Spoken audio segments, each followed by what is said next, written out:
Muy buenos días, estimados estudiantes. Tenemos la semana 6, el día de hoy. Vamos a comenzar con una nueva clase. La clase de hoy trata sobre reacciones químicas y nucleares y estequiometría 3. Quisiera saber si me están viendo bien y me escuchan bien. Buenos días, profesora. Si se observa y si se ve bien. Muy buenos días, señorita. Muchísimas gracias.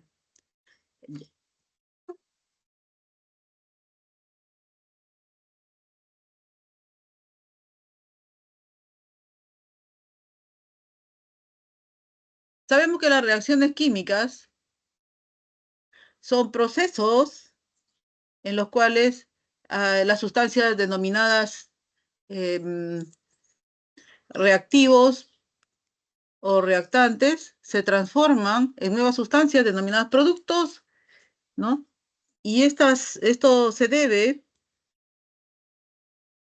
a las reacciones químicas que se van a presentar a través de las ecuaciones químicas.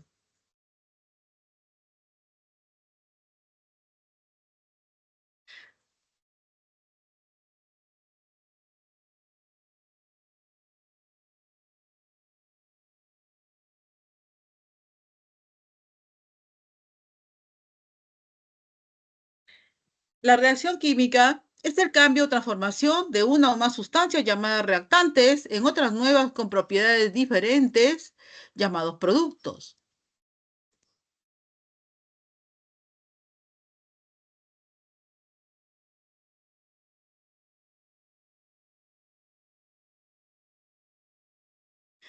Durante este tipo de transformación, ¿no? O reacción química, se van a realizar la ruptura y formación de enlaces químicos.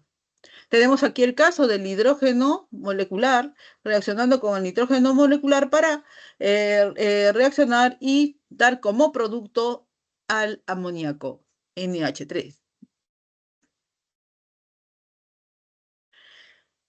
En una ecuación química podemos ver lo siguiente, lo vamos a ver más cerca.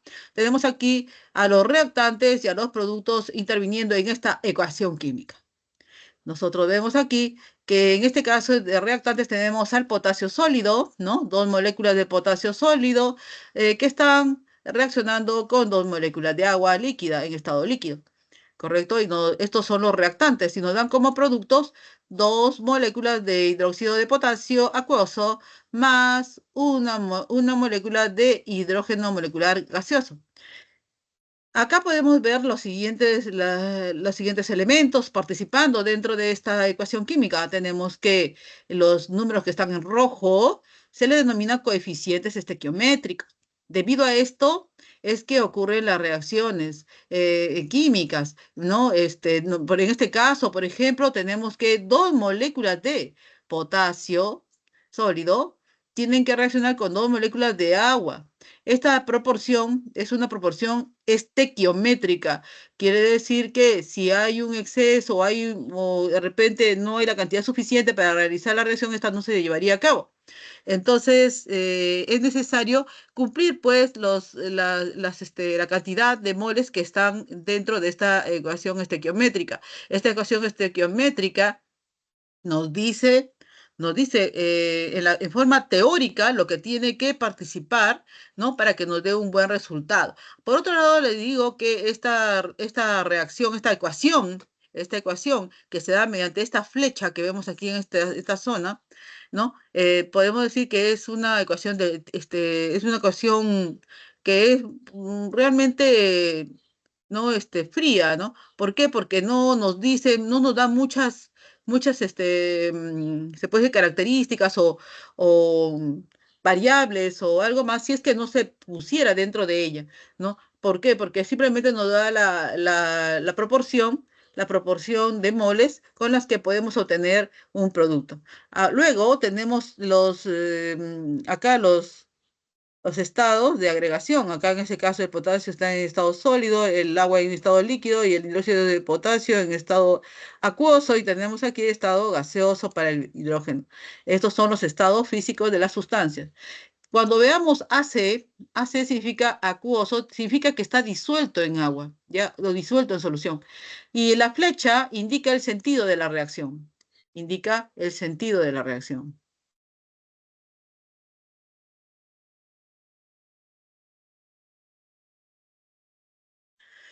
Estas reacciones, ¿no? Pueden ser clasificadas. Su clasificación de las reacciones químicas puede ser A, según el comportamiento de los reactivos.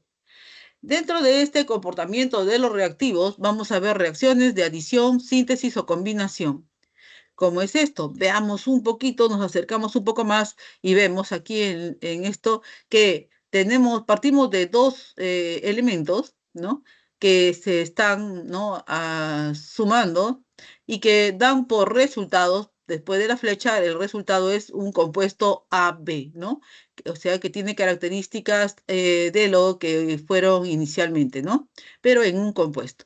Ejemplos, tenemos acá dos moléculas de hidrógeno molecular gaseoso más una molécula de oxígeno gas, nos va a dar dos moléculas de agua gaseosa, ¿correcto? Ya.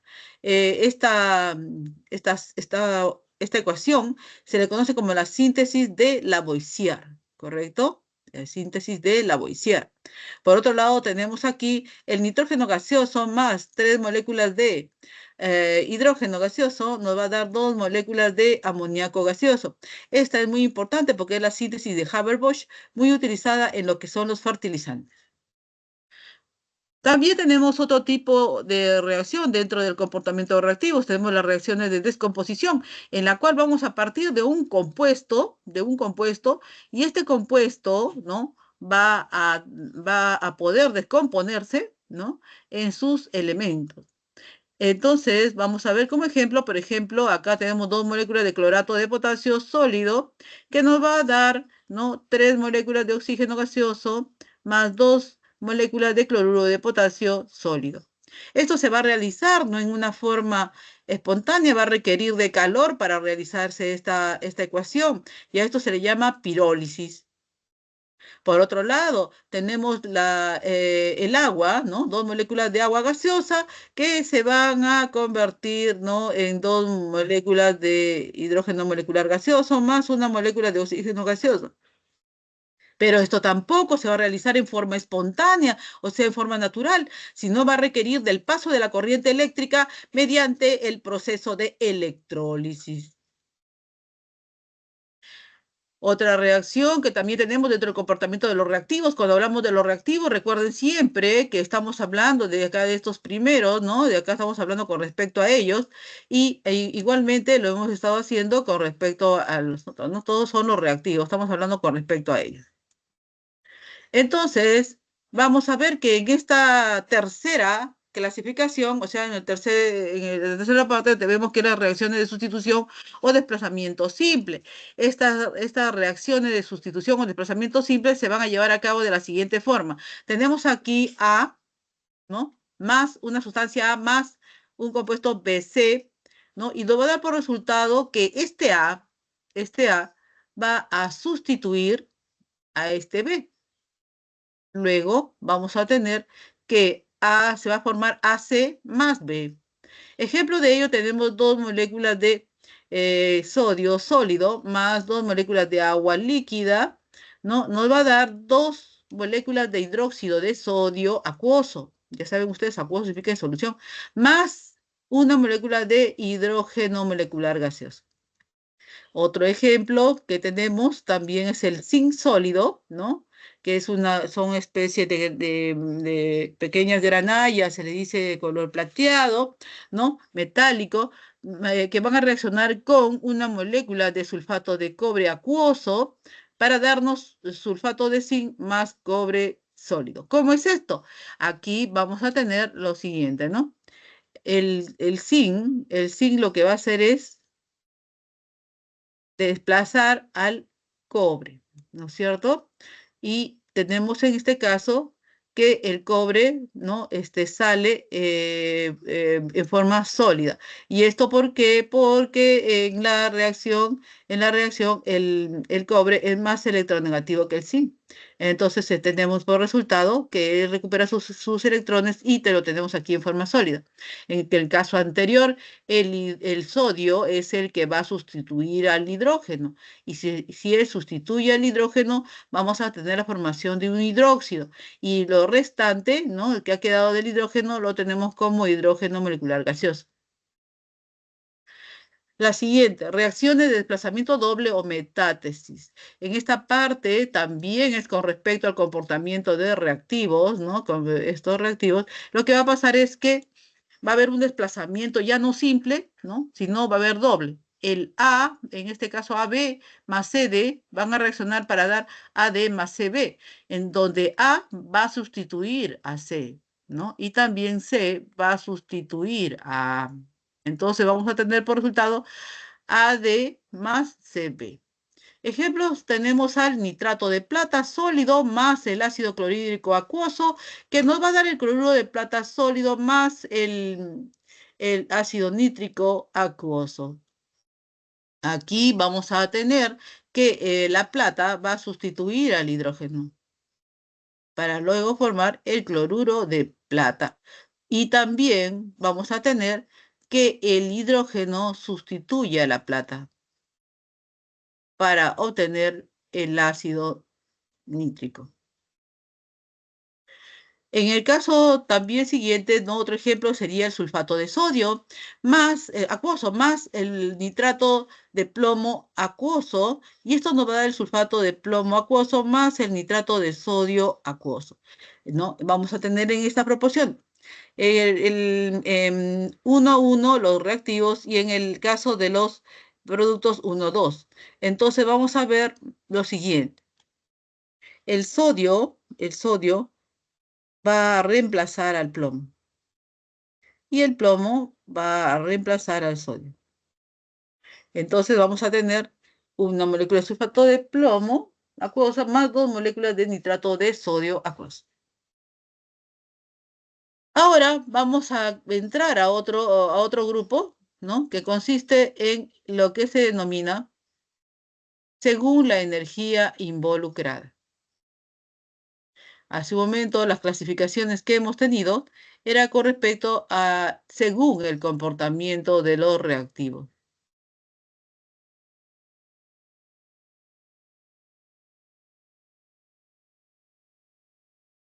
Según la energía involucrada, vamos a tener que pueden ser reacciones exotérmicas. Estas reacciones exotérmicas, ¿no? Liberan calor en el proceso. Vamos a ver como ejemplo la reacción de combustión completa, dada por el metano gaseoso más 2 moléculas de oxígeno gaseoso para darnos como producto una molécula de dióxido de carbono gaseoso más 2 moléculas de agua gaseosa. Entonces vamos a ver aquí que esta reacción va a necesitar de una chispa, una pequeña ignición para que se lleve a cabo y pueda realizarse esta combustión completa, como dice acá, combustión completa, ¿no?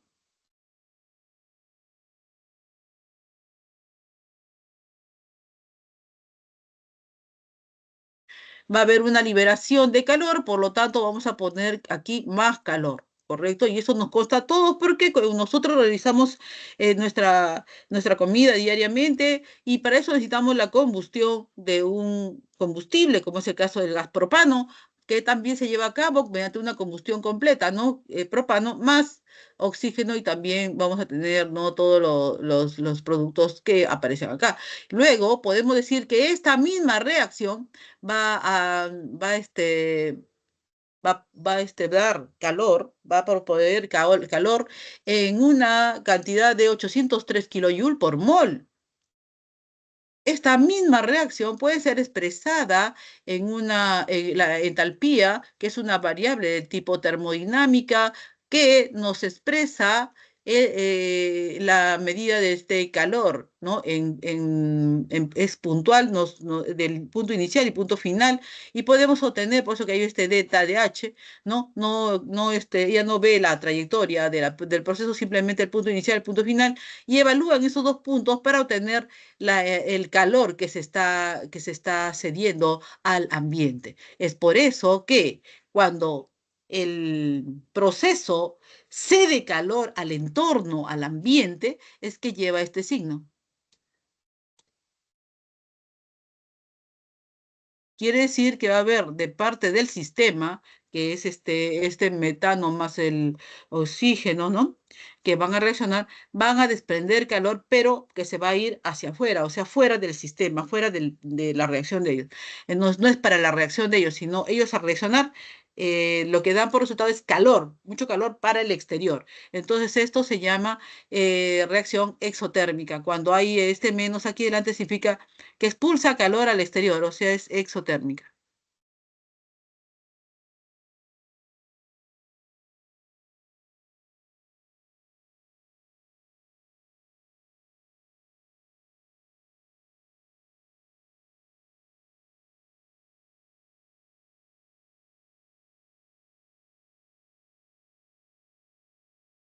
Luego vamos a tener lo siguiente. Un momentito, por favor.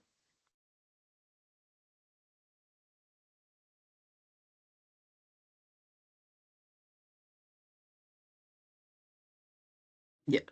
Entonces, este signo significa que esta reacción es exotérmica, este signo que aparece aquí, en la entalpía. Vamos a tener también que hay reacciones de tipo endotérmica, como es el caso de dos moléculas de óxido de mercurio sólido, para poder ser descompuesta en sus elementos, tal como dos átomos acá de mercurio líquido más una molécula de oxígeno gaseoso. Para ser descompuesto en sus componentes, va a necesitar que se le dé calor a este óxido de mercurio. No solamente es una chispa, sino calor suficiente para llevar a cabo esta descomposición durante un bastante tiempo. Acá vemos un soplete, ¿no? Un soplete, o de lo contrario, una fuente, un mechero de Bunsen con el cual se está dando calor aquí a este tubo de ensayo, el cual tiene el óxido de mercurio, ¿no? Tiene óxido de mercurio en su interior, y podemos observar aquí, ¿no? Que este de acá, mercurio, al ser combustionado, o mejor dicho, darle aquí este calor, ¿no? Lo que nos va a dar que está sometiéndose a un proceso de pirólisis, en el cual se está descomponiendo en sus componentes. Acá podemos ver al oxígeno, y tenemos aquí las trazas de mercurio que se están dando, ¿no? De su descomposición. Luego, entonces, estamos nosotros comprobando en forma práctica lo que se está realizando. Diremos también que estas dos moléculas de óxido de mercurio sólido, para descomponerse, van a necesitar de 181,6 kilojoule por mol. Esta misma reacción quiere decir que tiene una entalpía positiva de 181,6 kilojoule por mol, donde el signo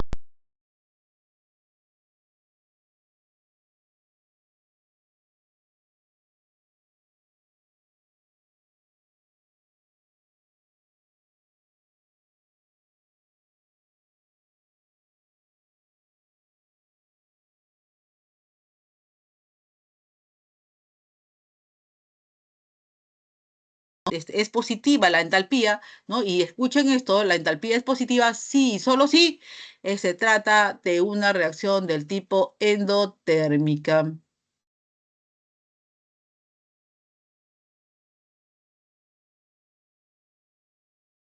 Listo. Entonces ya tenemos que ese signo significa que es endotérmica la reacción. Volvamos ahora, no, vamos avanzando. Ahora sigue otro tipo de reacciones según el sentido de la reacción. Este es otro tipo. Ya hemos visto que el sentido de la reacción, ¿no? El sentido de la reacción nos lo va a dar la flechita, ¿no? Entonces, pueden ser del tipo reacciones irreversibles, ¿no? Como este tipo, vamos a ver aquí ejemplo. En una reacción irreversible significa que la flecha nos está diciendo que la reacción va en un solo sentido, este caso de izquierda a derecha. Se está dando en esta dirección y ya no en la otra, porque una vez que este metano reaccione con este oxígeno, ya no podrá volverse a obtener metano y oxígeno, sino un producto que es el dióxido de carbono y el agua, ¿correcto? Y estos dos van a permanecer inalterables, ya no vamos a poder tener los reactantes. En el caso del carbonato de calcio, que es sólido, está sometido a una pirólisis. Como ustedes observan, este triangulito significa pirólisis. Entonces, esta pirólisis lo que va a hacer es descomponer al carbonato de calcio en dióxido de carbono gaseoso más óxido de calcio sólido. Acá tenemos otra reacción del tipo irreversible. Solamente basta mirar la flecha, basta mirar la flechita, ¿no? Cómo está la flecha. Y sabemos que va en una dirección, por eso que sabemos que es irreversible. Tenemos el zinc sólido más dos moléculas de ácido clorhídrico acuoso. Nos va el cloruro de zinc acuoso más hidrógeno, una molécula de hidrógeno gaseoso. Tenemos aquí reacciones reversibles. Las reacciones reversibles son aquellas que van a mantener un equilibrio, fíjense ustedes. Y esto va a estar por las flechas que nos van a decir que no son unidireccionales. Existe en una dirección y en la otra, ¿no? Una reacción directa y una reacción inversa. Estas dos reacciones se da cuando se trata de una reacción del tipo reversible.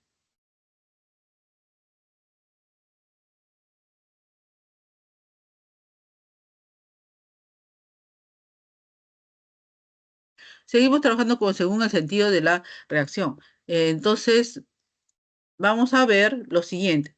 Tenemos acá el nitrógeno gaseoso más tres moléculas de hidrógeno gaseoso van a reaccionar para darnos dos moléculas de amoníaco gaseoso. Pero, ¿qué pasa? En el sentido directo de la reacción directa de la primera flecha, indica que partiendo de los reactantes vamos a llegar al producto. Pero en la segunda flecha, que es de derecha a izquierda, nos dice que este amoníaco va a poder descomponerse en nitrógeno y el hidrógeno. ¿Qué significa entonces? Que en este tipo de reacciones reversibles, los reactantes van a llegar a un equilibrio tal que va a coexistir los dos, van a coexistir los productos y los reactivos, ¿no? Siempre va a haber un poco de cada uno de ellos, ¿no? Quiere decir que las flechitas o el sentido de la reacción siempre se da en un lado y hacia el otro, hacia la derecha y hacia la izquierda, ¿no? Manteniéndose eso constante. Aquí tenemos otras dos reacciones. Como ejemplo, ¿no? Para dar un óxido de nitrógeno y pasar al otro, al tetróxido de nitrógeno, vamos a poder observar también que existe un equilibrio químico que lo da estas reacciones reversibles. El yodo molecular gaseoso más el hidrógeno molecular gaseoso nos va a dar dos veces el yoduro de hidrógeno. Entonces acá tenemos en forma de gas. Igualmente van a coexistir los tres, ¿no? En el equilibrio, ¿no? Tanto los productos como los reactantes. Ahora vamos a entrar a lo que, según el cambio del número de oxidación, es otra clasificación también de reacción. Tenemos las reacciones del tipo redox. En estas reacciones del tipo redox, lo que vamos a trabajar es con, como dice su mismo nombre, con reacciones del tipo reducción, reducción, oxidación.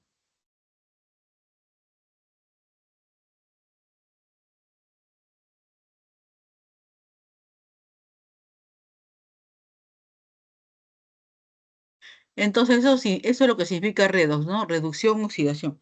Entonces, para eso, vamos a tener que partir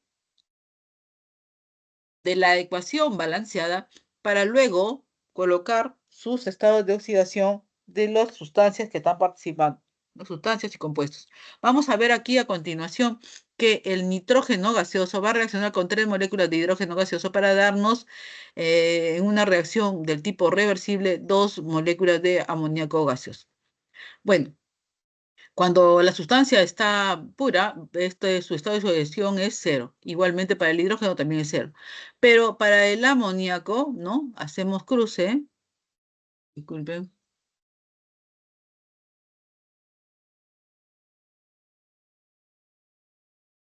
Yo tenemos aquí que el hidrógeno está trabajando con +1 y el nitrógeno está trabajando con -3. Quiere decir que en este caso se va a cumplir la redox, ¿no? Hay alguien que se reduce.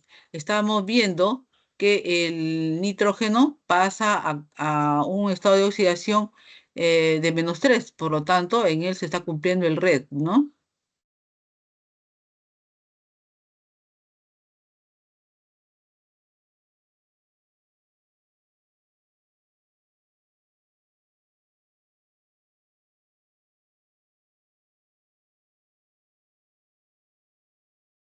O sea, es la reducción. Mientras que para el oxígeno, que pasa está pasando de cero, ¿no? Para el hidrógeno que está pasando de cero a +1, ¿no? Se está produciendo la oxidación.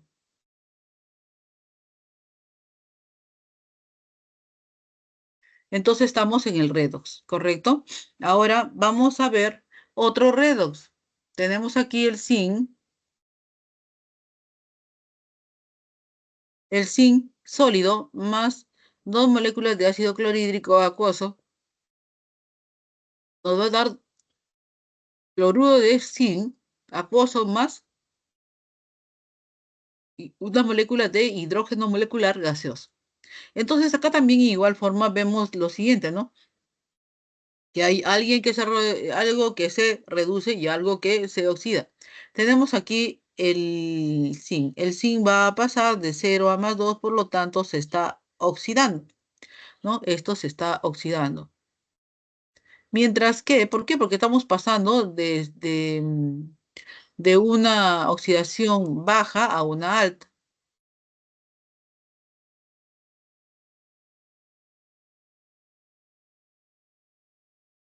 Y tenemos en el caso del cloro no pasa nada, sigue siendo -1, -1. Pero el hidrógeno pasa de +1 a 0. Quiere decir que se está reduciendo.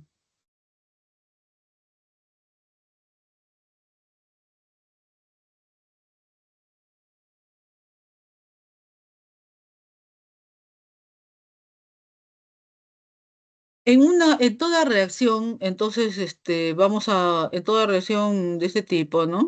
Redox, vamos a observar lo siguiente, que siempre hay una reducción y una oxidación, como es el caso del magnesio sólido, que está reaccionando con el ácido clorhídrico acuoso para darnos cloruro de magnesio acuoso más desprendimiento de hidrógeno gaseoso, ¿no? Tenemos que el magnesio se oxida de 0 a +2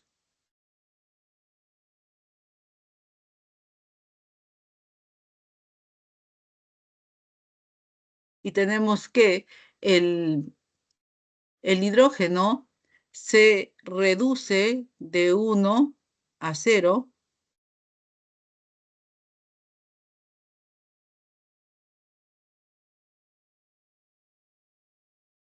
Y tenemos que existe entonces una oxidorreducción o lo que sabemos nosotros que es una redox.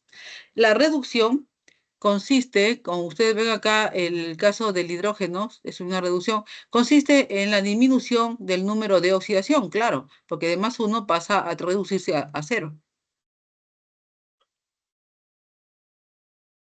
Esto se va a llevar a cabo por ganancia de electrones. Ojo con eso, ¿no? Cuando gana electrones es que se baja su estado de oxidación. Tenemos acá el hidrógeno +1 y acá tenemos el hidrógeno 2, ¿correcto? Tenemos a este y a este. Entonces, como acá hay dos hidrógenos, entonces tenemos que compensar. Disculpen, disculpen.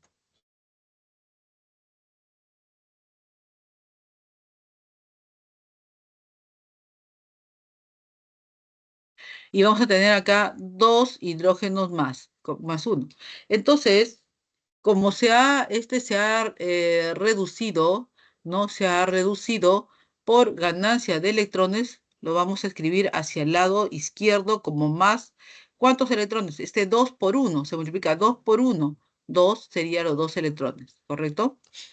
Y esto de acá es lo que se está ganando en electrones, ¿no? Para luego convertirse en H2 de 0, ¿no? Listo. En una oxidación, acá vamos a ver que aumenta el número de oxidación. Veamos entonces quién se está oxidando. El magnesio pasa de 0 a +2, por lo tanto él se está oxidando, ¿correcto? Se realiza por pérdida de electrones, ¿no? Al perder electrones va a aumentar el número de oxidación.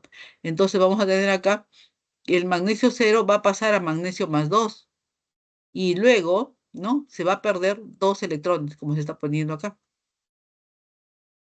Y entonces, esto en cuanto a reducción y oxidación, también podemos decir que en esta ecuación podemos distinguir las siguientes partes o los siguientes elementos.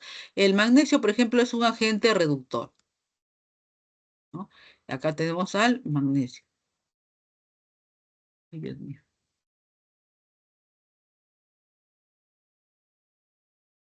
Ya, bueno. Entonces, este magnesio,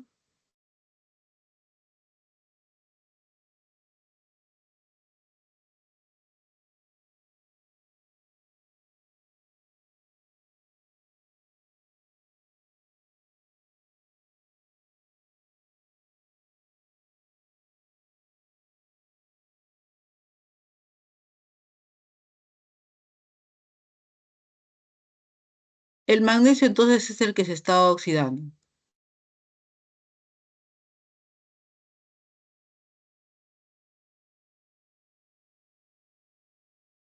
Mientras que el agente oxidante es la sustancia que se reduce. En este caso, el hidrógeno +1 está pasando a 0.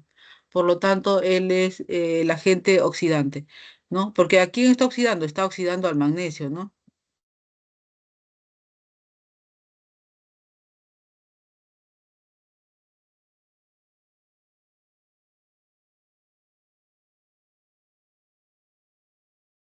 También tenemos lo siguiente. Tenemos acá la forma oxidada. La forma oxidada es el producto de la oxidación. Como vemos acá, el cloruro de magnesio y donde el magnesio está +2 es porque esta forma oxidada se ha obtenido, ¿no? A través de que el agente oxidante ha oxidado al magnesio, ¿correcto? Por eso que es la forma oxidada o el producto de la oxidación.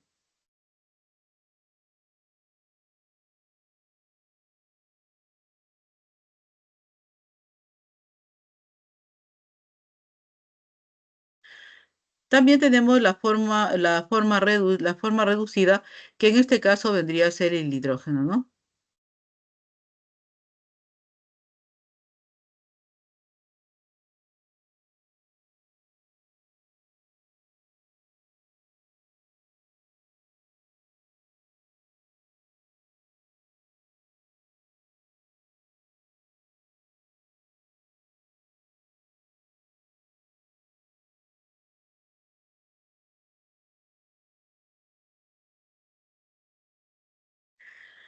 También tenemos aquí la forma reducida que sería el hidrógeno. Acá lo tenemos como producto. Vamos a entrar ahora a otra clasificación más que según el cambio del número de oxidación. Según el cambio del número de oxidación, vamos a tener lo siguiente, que puede ser de tipo reacciones no redox, ¿no? Hemos visto la redox y ahora el no redox.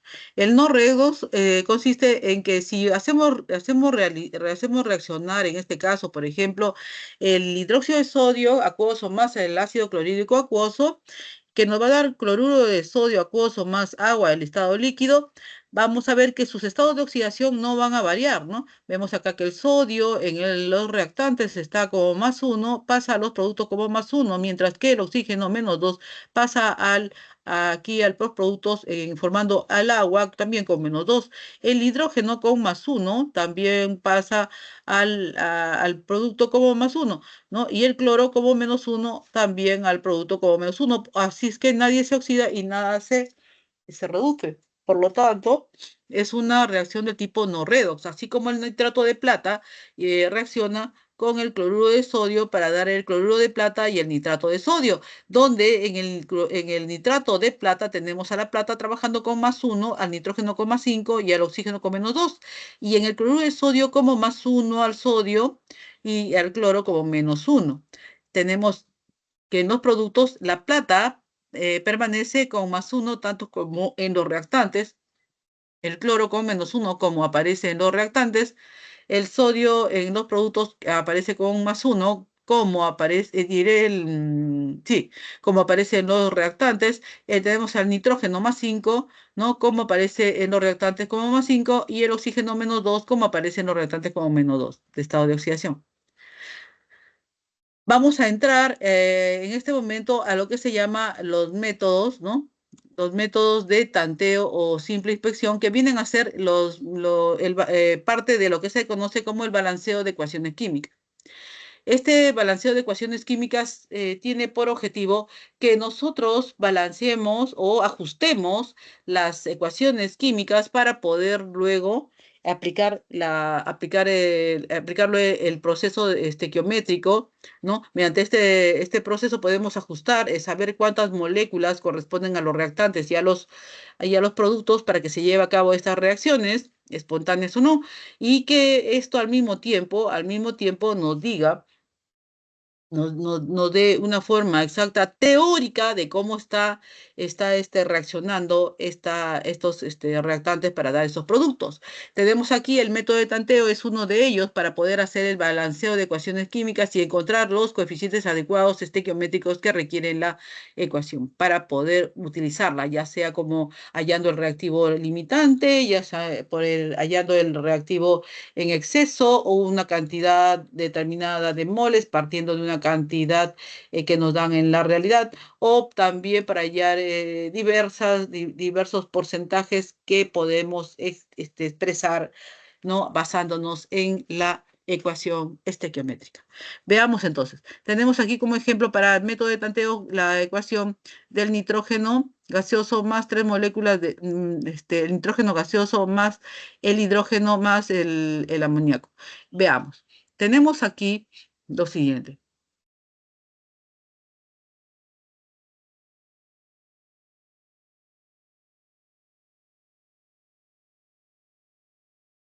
Listo. Tenemos aquí el nitrógeno gaseoso más el hidrógeno gaseoso y nos va a dar amoníaco gaseoso. Para poder yo balancear esto, me baso en lo siguiente, ¿no? Acá tengo 2 nitrógenos. Entonces, si son 2 nitrógenos, yo voy a necesitar aquí que ¿no? Que acá exista 2 nitrógenos. ¿Correcto? Ya tengo los 2 nitrógenos, entonces tengo que tener también 2 por 3, son 6 hidrógenos, pero acá tengo 2 hidrógenos, por lo tanto, para que hayan 6, necesito que hayan 3 hidrógenos.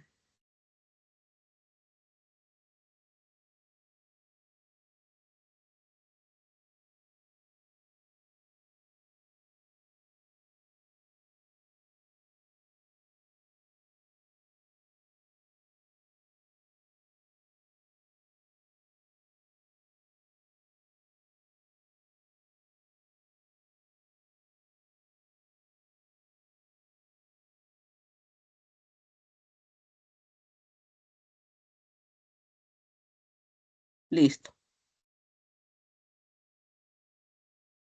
Entonces, vamos a tener acá el hidróxido de calcio más el ácido clorhídrico que nos va a dar el cloruro de calcio más el agua. Entonces, nosotros vamos a ver que acá hay calcio, tenemos aquí dos oxígenos, 2 hidrógenos, acá hay 2 oxígenos, acá hay un hidrógeno, ¿no? Entonces,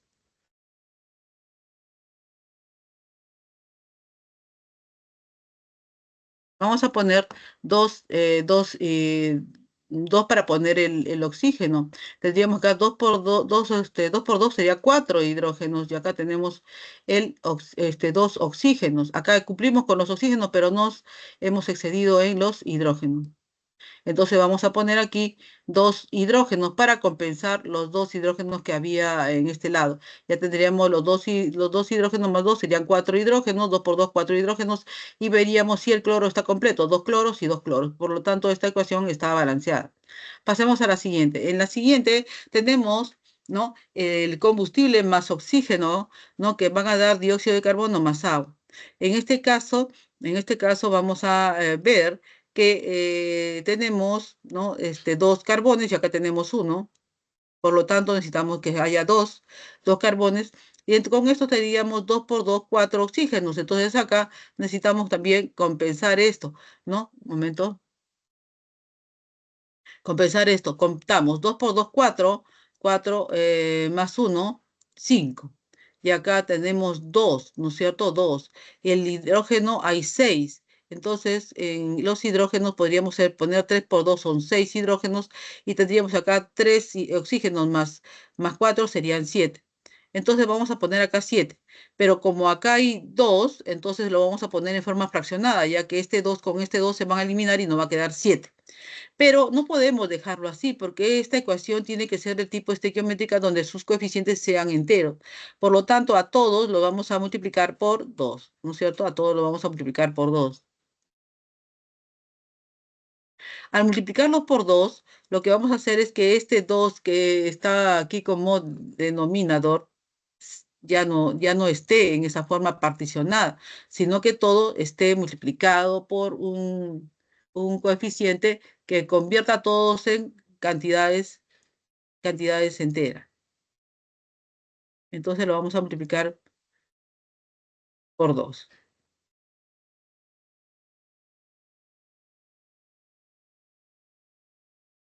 Por 2. Una vez que lo hemos multiplicado por 2, todas estas cantidades entonces van a estar enteras. Y vamos a tener lo siguiente.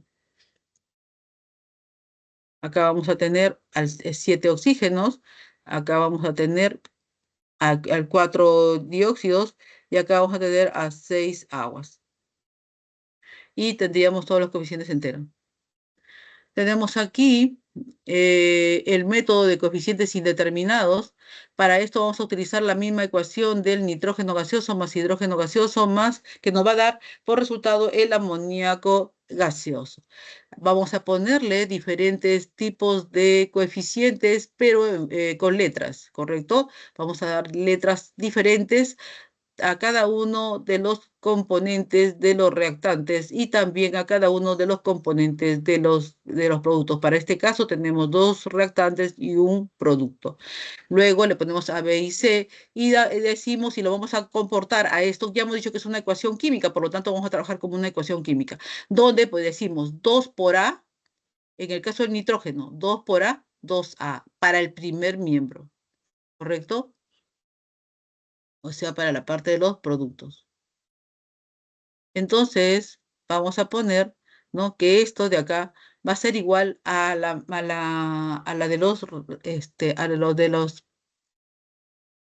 de los reactantes. Vamos a ver aquí a los productos.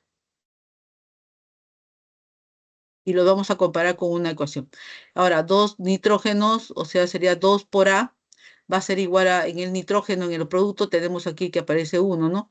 1C, entonces va a ser igual a 1C. Mientras que en el caso del hidrógeno va a ser 2, su índice 2 por B, 2B igual al producto que tiene 3 como su índice, 3 por C en el caso del hidrógeno. Una vez que tenemos esto armado las ecuaciones, nos damos cuenta de lo siguiente, miren chicos, nos damos cuenta que existe una variable, dos variables y tres variables, y contamos nada más que con dos ecuaciones. Por lo tanto, las soluciones van a ser muchas. Para evitar esto, ¿no?, vamos a escoger una solución mínima, ¿no? Y que nos dé coeficientes enteros. Entonces vamos a ver acá que si a le damos un valor de 1, entonces va a ser C 2 y B va a ser igual a 3 porque lo vamos a reemplazar, ¿no? Acá 2 por 1, 2 sería C. Como C vale 2, entonces 2 por 3 sería 6 y este 2 pasa a dividir, sería B es igual a 3. Una vez que tenemos los coeficientes, reemplazamos en la ecuación química y tendríamos este resultado. Método del número de oxidación.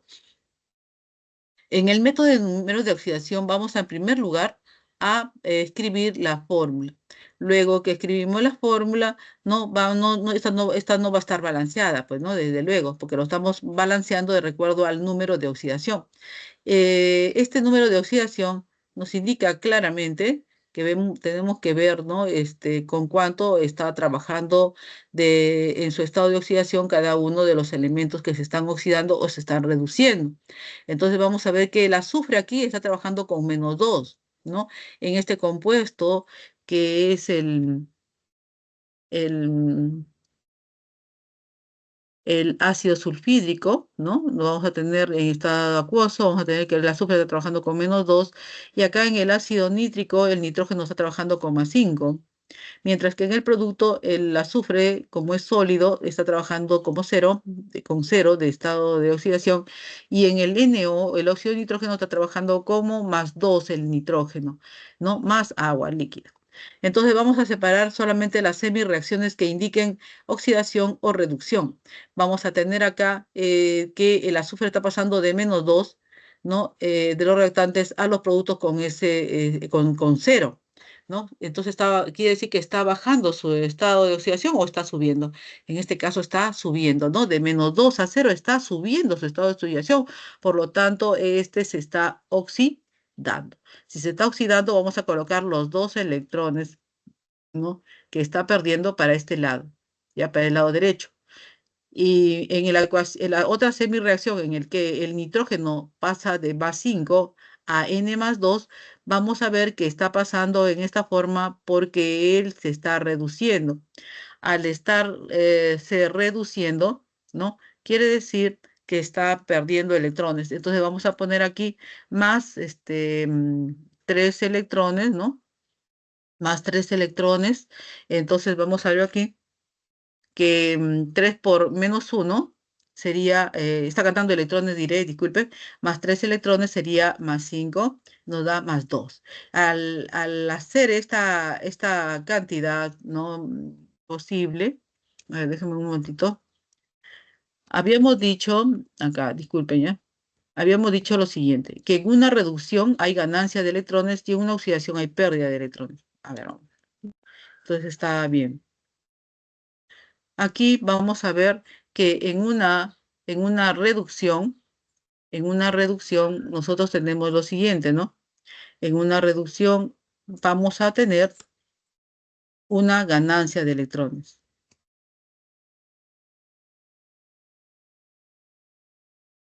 Entonces aquí estamos teniendo una ganancia de electrones y en una oxidación hay una pérdida de electrones, ¿no? Como se dijo.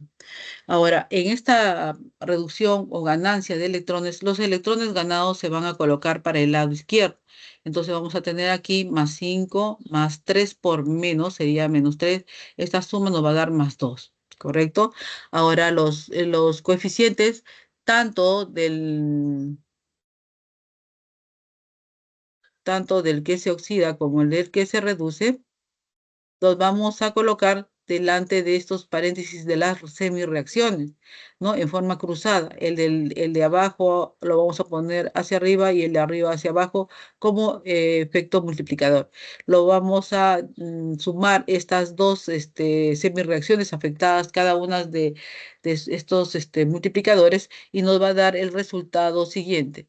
3 azufre -2 más 2 nitrógenos +5, y esto nos va a dar 2 nitrógenos más 2 más 3 azufre 0. Una vez que tenemos estos, lo que vamos a hacer es que estos coeficientes que aparecen acá sean reemplazados en la ecuación inicial. Este azufre -2 le corresponde al primer compuesto, por lo tanto vamos a ponerlo acá. Acá hay 3 ácidos sulfídricos más 2 en el N, donde se encuentra el N+5, que es el ácido nítrico, 2 moléculas de ácido nítrico, ¿no? Vamos colocando uno por uno. Luego en el producto aparecen 2 nitrógeno más 2, y eso corresponde al óxido de nitrógeno que tenemos aquí. Luego ahí pondremos el 2, y por último 3 azufre 0. Entonces donde está el azufre sólido 0, ahí pondríamos los 3 restantes. Ya. Y luego compensaríamos la cantidad de agua. ¿correcto? Vamos a compensar la cantidad de agua, ya que aquí vamos a tener 3 por 2, 6 hidrógenos, y acá tenemos más 2 sería 8 hidrógenos. Entonces aquí correspondería colocar 4 aguas, ¿no?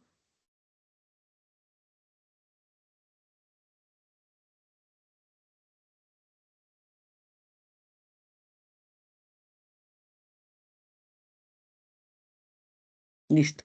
Y ya tendríamos la ecuación completamente ajustada o balanceada.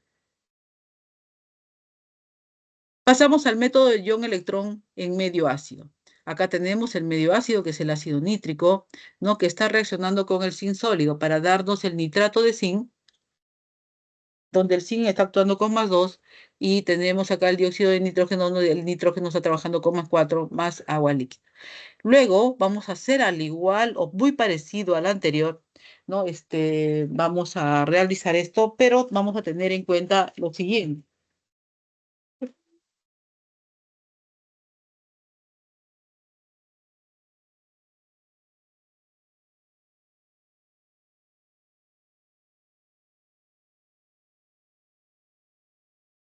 Ya. Para tomar en cuenta lo siguiente, que cuando estamos realizando este tipo de, de balanceo, es necesario que tomemos en cuenta lo siguiente, ¿no? En primer lugar, si la ecuación que tenemos aquí, ¿no? Si la ecuación que tenemos aquí, esta ecuación, ¿no? Si esta ecuación está en forma molecular, ¿no? Hay que pasarla a la forma iónica, ¿correcto? Como hemos visto acá, ¿no? Ahora, si se va a tener en cuenta, se va a tener en cuenta lo siguiente, que las sustancias elementales o que se encuentren libres, ¿no? Y los óxidos, el agua y el peróxido no se disocian, chicos, ¿ya? Nuevamente, las sustancias elementales como los elementos libres, los óxidos, el agua y el peróxido no se disocian, ¿correcto? No se van a disociar. Como estamos poniendo aquí, ¿no? No se van a disociar en qué? En aniones y cationes, no se van a disociar, no se puede disociar los elementos libres, ni las sustancias elementales, ni los óxidos, ni el agua, ni los peróxidos, ¿correcto? Solo se van a disociar los ácidos, ¿no? Las bases o hidróxidos y las sales. Hay que tomar en cuenta. Quienes se disocian o se convierten en aniones y cationes, los ácidos, los hidróxidos y las sales, ¿correcto? Listo. Entonces, aquí en nuestra ecuación tenemos quiénes se van a disociar. Acá tenemos al ácido, tenemos aquí una sal, ¿correcto? Tenemos aquí la sal. Y tenemos aquí que este óxido no se va a disociar, él no se va a disociar, él va a permanecer entero como está, ¿correcto? Él va a permanecer como entero, pero estos dos sí se pueden disociar, ¿correcto? Se pueden disociar. Entonces ¿por qué? Porque uno es una sal y el otro es un ácido, ¿no? Pero este es un óxido.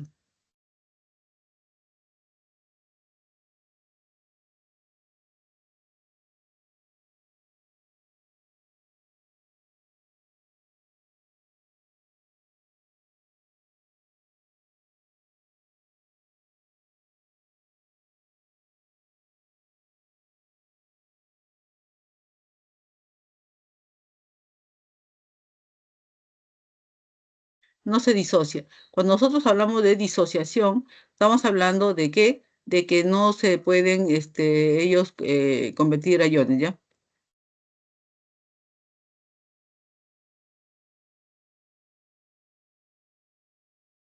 Ya. Entonces esto es fundamental cuando hablamos nosotros del método del ion-electrón.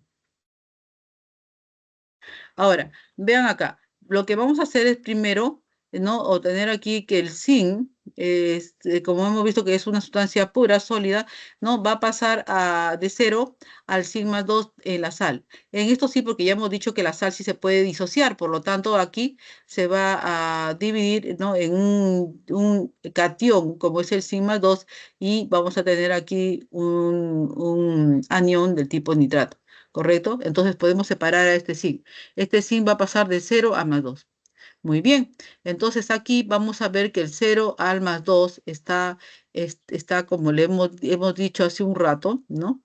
Está perdiendo, ¿no? Electrones. Cuando él pierde electrones se vuelve más positivo, por lo tanto, hay que colocar en una oxidación, se ponen los electrones que se están perdiendo para el lado derecho. ¿Correcto? ¿Cuántos electrones son? Pasa de 0 a +2 más 2 electrones. Muy bien, primera semirreacción.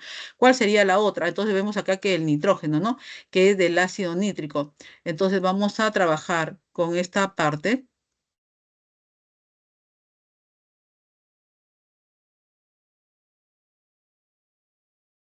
Y este de aquí lo vamos a colocar acá, ¿no? Este nitrato, que está trabajando el nitrógeno +5 y lo estamos pasando a NO2, ¿no? Donde el nitrógeno está trabajando con +4.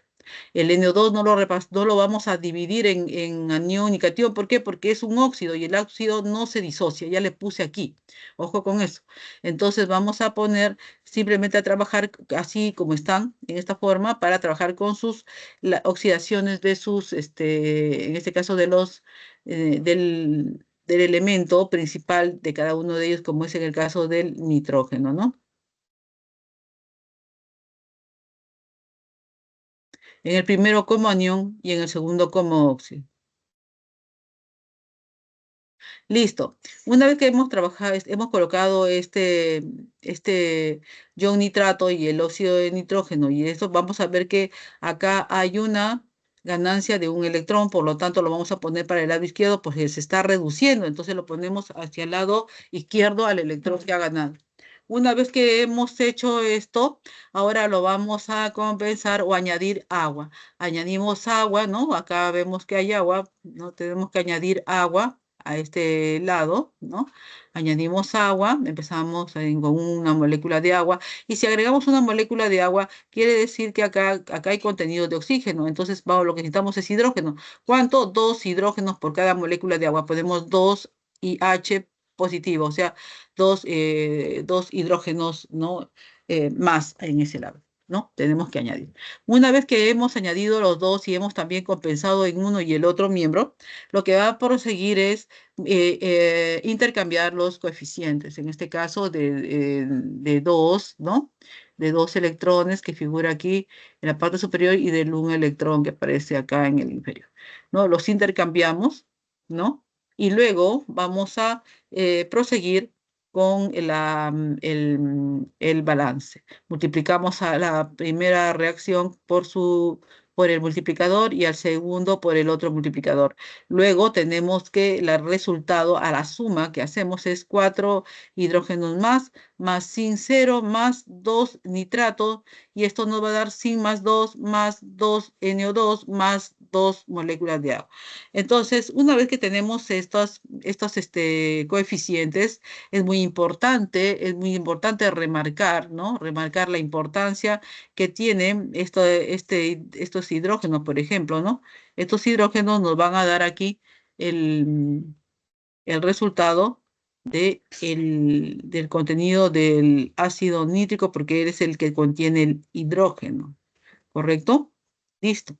Y luego, por otro lado, también el zinc es normal, ¿no? Tiene uno y que hay uno. Y en el otro lado estamos partiendo del NO2, entonces hay que tener cuidado con él.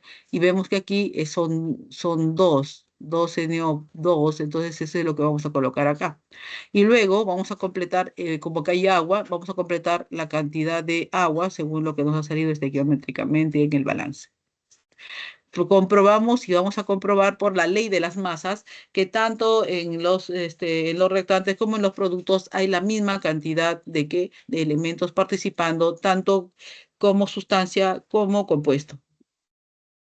Pasamos inmediatamente a lo que son las reacciones nucleares, y esas reacciones nucleares son de este nuevo siglo, ¿no? Veamos bien qué es lo que ha pasado. Existen dos tipos de reacciones que ya habíamos nosotros visto desde el comienzo, ¿no? Cuando hablamos de materia, energía, y habíamos visto también la mecánica cuántica y cómo se tiene la nueva definición o la nueva forma de concebir el átomo, ¿correcto?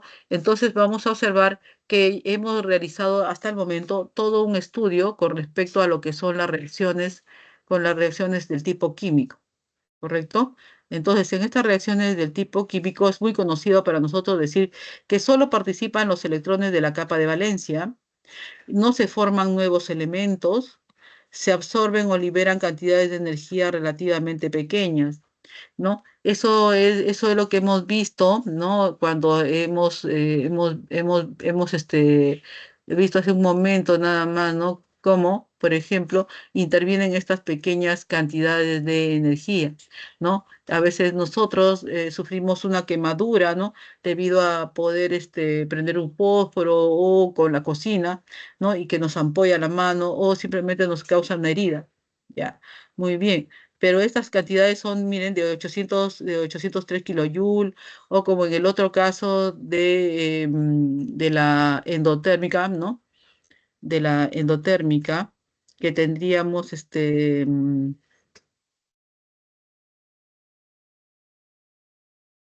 181,6 kilojoule por mol. Acuérdense de esas cantidades. Son relativamente muy bajas esas energías en comparación a las reacciones nucleares, porque las reacciones nucleares, ¿no? En las reacciones nucleares van a intervenir las partículas que forman el núcleo en primer lugar, ya no los electrones de la periferia o los electrones que son de la zona extranuclear, sino van a intervenir las partículas del núcleo mismo, donde habíamos visto nosotros a los protones y neutrones.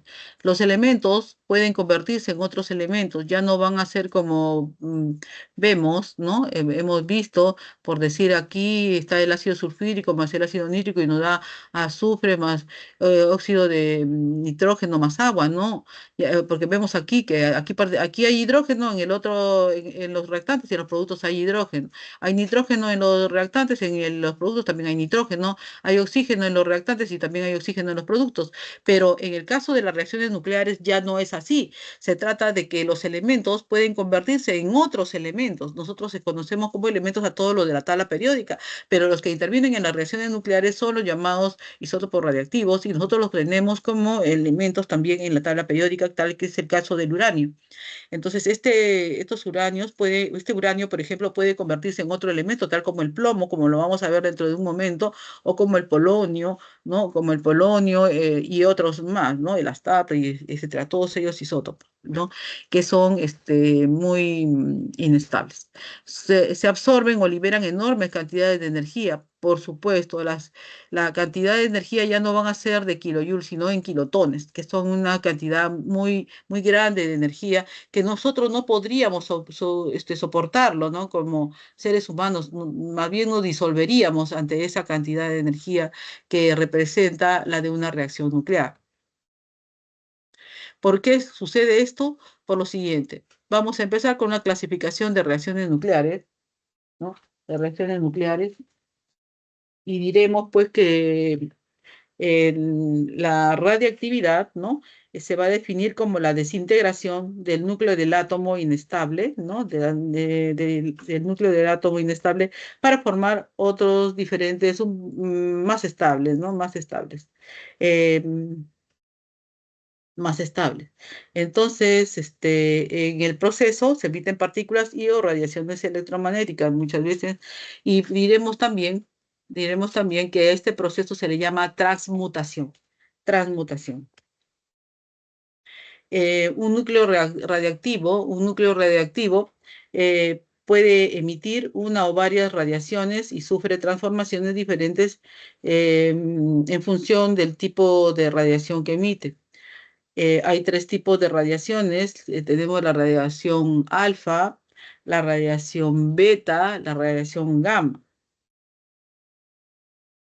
En la radiación alfa, los rayos alfa son partículas con carga eléctrica positiva, ¿no? Positiva, constituidas por dos protones y dos neutrones, son idénticas a los núcleos de helio, ¿no? Por otro lado, tenemos que las partículas alfa tienen poco poder de penetración, y pueden ser detenidas por una delgada capa de cualquier material como papel, la tela, el plástico y otros. Vamos a ver a continuación esto, ¿no? Tenemos aquí la radiación alfa, ¿no? Que va a emitir núcleos de helio, la radiación gamma, ondas electromagnéticas, y la radiación beta que está formado por un flujo de electrones emitidos por el núcleo. Tenemos aquí que en una descomposición radiactiva van a emitir partículas alfa. Acá tenemos el ejemplo, ¿no? En el cual partimos de disculpen, un núcleo tal como el uranio 23892, ¿no? Y él va a emitir, este isótopo va a emitir, va a dar emisiones del tipo helio. Acá tenemos el helio o partículas alfa, helio más 242, ¿no? Más un nuevo elemento, que este caso es el torio 23490. ¿Correcto? Observemos que se obtiene un nuevo elemento. El uranio no tiene nada que hacer con el torio, pero por haber perdido esta cantidad de partículas es que ahora se ha convertido en el torio. El número de masa del uranio pasa de 238 a 234. Yo les dije que los protones y los neutrones es como decir el nombre y apellido en nosotros, las personas, y ahora en los elementos. Entonces, si cambia de apellido ya es otro, ¿no? Entonces, en este caso, ahora se llama torio. El torio es 23490. Pero si nosotros sumamos esto a la masa y número atómico del helio, vamos a reconstituir al inicial, ¿no? Pero no que podamos tener algo que ver con él. El isótopo radiactivo del que partimos, ¿no? Es el 23892U, el cual por radiación va a emitir radiación de partículas alfa, que son las helio, ¿no? 42 más 2, y tenemos un nuevo isótopo que en este caso es el torio T23490. Tenemos aquí la emisión de partículas beta. Estas partículas beta que están formadas por un flujo de electrones que son emitidos por el núcleo. Estas partículas son pequeñas y se mueven a gran velocidad, ¿no? Por eso pueden atravesar materiales con facilidad con más facilidad que las partículas alfa, les cuento, ¿no? Pueden ser retenidas por materiales gruesos, como por decir láminas de metal o bloques de madera, ¿correcto? Em, También podemos decir que acá los neutrones, observan aquí ustedes, ¿no? Acá los neutrones que tenemos aquí, ¿no? Estos neutrones se van a convertir en protones, ¿no? Se van a transformar en protones. Y a la vez, este neutrón va a tener, ¿no? Como resultado también la emisión de un electrón. Acá tenemos el electrón 0-1. Este electrón, ¿no? Es considerado como la partícula beta, ¿correcto? El, Tenemos aquí en forma gráfica partiendo de un isótopo radiactivo de carbono, del carbono 14,6, ¿no? Este es un isótopo que va a emitir una partícula beta más un nuevo elemento, ¿no? La formación de un nuevo elemento distinto a él, ¿no? Por esta emisión de partícula beta 0-1. Entonces nos va a dar el nitrógeno 14,7. Observen que en las partículas beta se mantiene, ¿no? Se va a mantener acá el número de masa del mismo elemento, pero su número atómico es diferente, ¿no? Ya que está emitiendo esta partícula beta o electrón el -1 con este 6, ¿no? Pero nos van a dar el 7. Ahora, vamos a ver aquí que la radiación va a emitir partículas beta del tipo de electrones 0,1, 0-1, y va a dar también un nuevo isótopo del tipo, en este ejemplo, 14,7, partiendo del carbono 14,6. Tenemos las radiaciones de tipo gamma. Estos rayos gamma son radiaciones electromagnéticas de alta frecuencia, ¿no? Ven ustedes acá la frecuencia. Por lo tanto, tienen alta energía y son muy penetrantes, ¿no? Solo se pueden detener, por ejemplo, con bloques de plomo y cemento. Por eso son nocivos para la salud, ya que atraviesan cualquier tejido vivo, dañando todas las células que se encuentran a su paso. La radiación gamma casi nunca se va a producir sola, sino que suele estar acompañada de la emisión de partículas alfa y beta. Entonces, para este caso, vamos a tener el caso de un isótopo de bario inestable. Acá le he puesto un asterisco de 137,56 para dar un bario más estable, 137,56, más desprendimiento de emisiones del tipo gamma. Ahora estamos pasando a lo que se llama la serie radiactiva. Cuando nosotros pasamos a lo que se denomina las series radiactivas, vamos a decir que viene a ser un conjunto de núcleos, ¿no? De núcleos, como ustedes observan acá, núcleos atómicos pesados, todos ellos pesados, ¿no? Que se desintegran de forma secuencial, ¿no? De forma secuencial, ¿no? Para llegar a un núcleo estable, como en este caso es el plomo, ¿correcto? Veamos entonces en qué consiste. Ya hemos visto las emisiones alfa, beta y gamma y sabemos cómo está expresada, ¿no? Entonces vamos a ver que el uranio, por ejemplo, 238,92 se le va a considerar el padre, de donde se van a formar todos los demás, ¿no? Por emisión de partículas alfa, beta o gamma. En este caso, partimos de este uranio y va a emitir, como es muy inestable, va a emitir partículas del tipo alfa y se va a obtener el torio 234,90. Ahora este torio va a emitir partículas beta. Al emitir partículas beta se convierte en paladio 234,91. Este paladio 234,91 por emisiones beta se convierte en uranio 234,92. A su vez, este uranio, por emitir partículas alfa, se convierte en el torio 234,90. Este torio emite partículas alfa y se convierte en el radio 226,88. El radio emite partículas alfa y se va a convertir en el radón. Acá falta acá es Rn. En el radón 222,86. Y tenemos aquí que este va a emitir partículas alfa y se va a convertir en el polonio 218,84, que a su vez por emitir partículas alfa, este polonio va a dar el plomo 214,82 y por emitir partículas beta va a dar el astato 218,85. A su vez, el plomo 214,82 emite partículas beta para dar el bismuto 214,83, al igual que el astato 218,85 por emisiones alfa, se convierte en bismuto 214,83. Este bismuto 214,83, ¿no? Por emitir partículas alfa se va a convertir en titanio 210,81. Y por emitir partículas beta se va a convertir en polonio 214,84.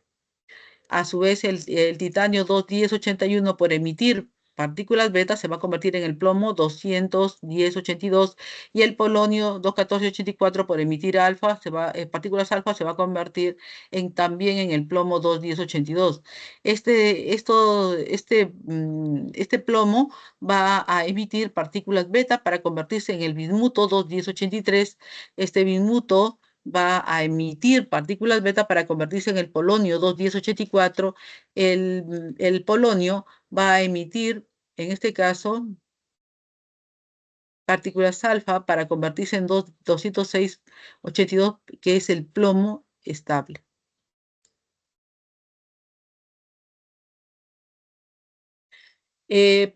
Por otro lado, también tenemos reacciones, ¿no? Hemos visto los tipos de radiaciones, y también podríamos decir lo siguiente en cuanto a las radiaciones, que la radiación puede ser de tipo, la reactividad que producen estos elementos puede ser de tipo natural y artificial. La radiación natural es la que se produce espontáneamente en la naturaleza, ¿no? Se presentan en uno o más isótopos de cada elemento, por ejemplo, como el tritio, en el caso del hidrógeno, o tenemos también el carbono 14,6, del parte del carbono. La radiactividad artificial es provocada por el hombre, ¿no? Y es lo que vamos a ver a continuación, y consiste en convertir un elemento estable en otro radiactivo, ¿no? El primer radioisótopo artificial fue obtenido por los Curie, ¿no? En el año 34. Estos bombardearon átomos de aluminio con partículas alfa para obtener el fósforo 30 radiactivo. Luego les voy a explicar en qué consiste esta fisión nuclear. El hombre, en su búsqueda de poder obtener energía, ha ideado, ¿no? Otro tipo de energía, ¿no? Como es el caso eh, de las reacciones nucleares, que se producen por ruptura de núcleos atómicos, ¿no? Estas reacciones van a originar elementos diferentes, ¿no? De los que reaccionaron, y se libera gran cantidad de energía. Para esto, Einstein se basó en la ecuación que relaciona la masa y energía como E igual a masa por la velocidad de la luz al cuadrado. Ahora, estas reacciones nucleares pueden ser de dos tipos. Puede ser del tipo fisión nuclear, como estamos observando aquí, ¿no? Que es una reacción que solo ocurre en núcleos pesados, ¿no? En núcleos pesados, como vemos acá, acá está el núcleo pesado de uranio 235,92, ¿no? Y se va a dividir en otros más pequeños, en otros núcleos más pequeños, ¿no? En otros núcleos más pequeños, y que van a ser más estables. Este proceso se va a producir, o va a producir más neutrones, ¿no? Acá ustedes ven que se producen más neutrones. Va a producir más neutrones. Además, estas radiaciones van a tener una gran cantidad de energía, ¿no? Los neutrones se van a liberar para producir la fisión de otros núcleos, y esto se va a volver a hacer con otros. De este modo se va a originar una reacción que se llama reacción en cadena, y esto va a ser pues en un tiempo muy breve, ¿no? Y se consigue la fisión de un gran número de núcleos. Por otra parte, también es necesario que sepan que la fisión de 1 kilogramo de uranio 235 va a liberar una cantidad de energía, como se dice ahí en el resumen, una gran cantidad de energía. Esta, por ejemplo, va a ser equivalente, ¿no? 1 kilogramo de uranio de 235, 1 kilogramo nada más de uranio 235 puede producir una explosión de 20.000 toneladas de TNT, o sea, de dinamita, ¿no? Por eso es un arma nuclear, es mucho más potente que las armas convencionales, ¿no? Altamente destructiva para el ser humano. Acá vemos que está, como le digo, está partiendo de un núcleo, como es el uranio, ¿no? El cual está siendo bombardeado por neutrones, ¿no? En este caso hay un neutrón que está bombardeando a este uranio, y este uranio se va a dividir en dos nuevos elementos, como es el bario 141,56 y el criptón 92,36, con desprendimiento de neutrones, como este caso, ¿no? Entonces vamos a tener la ecuación en la parte inferior, que lo tenemos aquí, ¿no? La cual genera la explosión de una bomba atómica, ¿no? Esto tenemos aquí el neutrón, ¿no? Que bombardea al uranio 235,92 para dar como resultado el bario 142,6 más criptón 91,36 más 3 neutrones. En el caso de la fusión nuclear, en el caso de la fusión nuclear, ¿no? Durante esta reacción se va a combinar núcleos pequeños, como ustedes ven acá, ¿no? Tener núcleos pequeños como el deuterio, el tritio, ¿no? Para formar núcleos más estables, ¿no? La fusión nuclear de interés práctico ocurre cuando los isótopos de hidrógeno de deuterio y tritio, ¿no? Se unen para formar el helio. Acá tenemos el helio, ¿no? Acá está el helio. Tenemos el helio a la mano derecha acá, ¿no? El helio, y se va a liberar un neutrón. ¿correcto? Este proceso se libera, ¿no?, una gran cantidad de energía.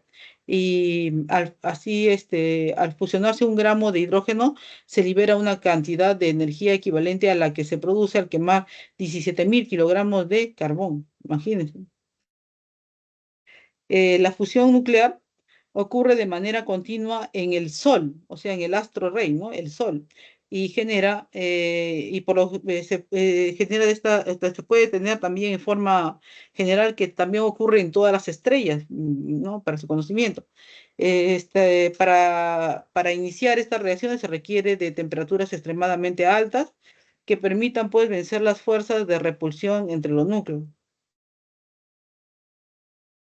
Lo que se puede decir al respecto es que este descubrimiento de energía, ¿no? Tiene una gran ventaja, esta energía de tipo nuclear por fusión. Está en el combustible, ¿no? Mientras nosotros estamos actualmente gastando, ¿no?